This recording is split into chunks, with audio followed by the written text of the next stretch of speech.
Use your God power. Get everything you ever wanted and live the life of your dreams. The Master's Course. Copyright 2010 by Richard Lee McKim Jr. All rights reserved. Let the quest for knowing begin.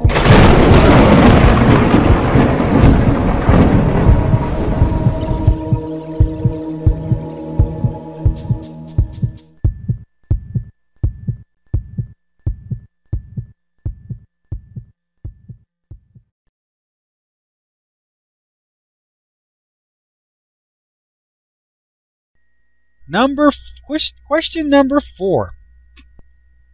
Accidents and coincidences can be described as A. Outcomes that you didn't expect. B. A normal function of resonance. C. Outcomes whose cause you don't recognize or realize. Or D. All. Yep. It's D again. Accidents and coincidences can be described as outcomes that you didn't expect. When something breaks or falls down or you bump into somebody, you didn't expect that. That's why you call it an accident.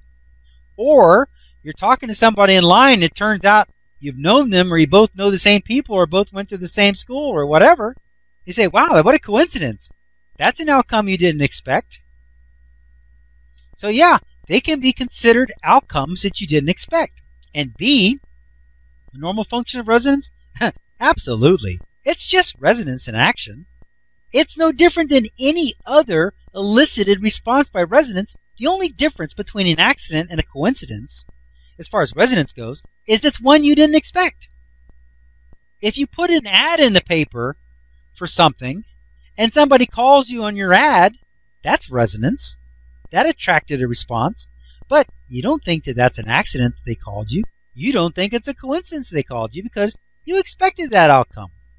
That comes down to C here, outcomes whose cause you didn't recognize or realize. If you put an ad in the paper, you would recognize or realize why you got that response. But if you didn't put an ad in the paper and somebody happened to call you up looking for that item, you'd say, wow, that's a coincidence. I do have something like that for sale. See how that works? But it's still just resonance. It's still just a normal function of resonance, and it's an outcome whose cause you didn't recognize and whose outcome you didn't expect. So the answer is D, all. Okay, question number 5.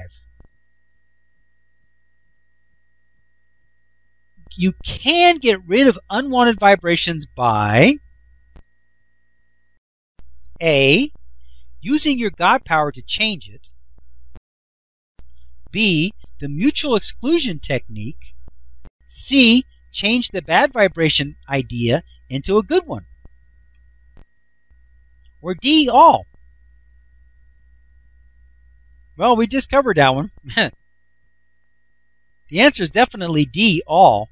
In fact, those are the 3 ways you can get rid of unwanted vibrations. You can use your God power by just changing the meaning of it. You can use the mutual exclusion technique by, instead of the one vibration or the one selection, the one thing that you don't want, then focus on its opposite or a different selection. And by focusing on that and concentrating and eliciting that, you automatically stop eliciting, stop vibrating, and resonating with the other. And of course, change the bad vibration idea into a good one. That simply means that what you're fearing, a move or a change in your job or getting divorced or getting married or whatever it may be, change it to be a good thing instead of a bad thing that you're worried about. Instead, consider that it's a good thing. And by considering that, suddenly, first of all, you're not attracting it as much because you're not worrying about it. But by thinking it's a good thing, you start realizing that maybe it is. Number one, but also you can see a lot more options and ideas that might go another direction, but you can only see options and ideas from a positive place. If you're worrying about it, you can't see options and ideas, solutions and opportunities, because solutions and opportunities do not resonate with worry. Worry does not elicit them into view. If you worry about something, you can't think of options and solutions and opportunities. They don't come to mind. But if you say, hey, hold it. Things are working out. They're always working out. What could be good about this situation? What's good about it? What can we do? And as you say, hey, this might be a good idea, and then suddenly options, opportunities, and solutions come to mind. So yes, the answer is D, all. You can get rid of unwanted vibrations by using your God power to change them, by the mutual exclusion technique, or change the bad vibration idea into a good one.